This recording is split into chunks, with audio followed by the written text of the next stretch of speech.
સુરતમાં આજે સુરત મહાનગરપાલિકાના બોર્ડ નંબર 18ની પેટા ચૂંટણી છે. પેટા ચૂંટણી માટે 130 ઈવીએમ મશીનનો ઉપયોગ કરવામાં આવેલ.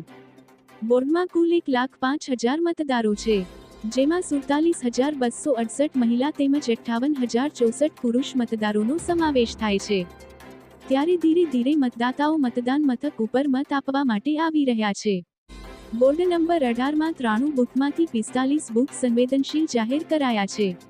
આ સંવેદનશીલ મતદાન મથકો પર ચુસ્ત પોલીસ બંદોબસ્ત ગોઠવવામાં આવ્યો છે. લિંબાયત, પરવટ અને કુંભારિયાના આ બોર્ડમાં 50% બૂથ સંવેદનશીલ છે.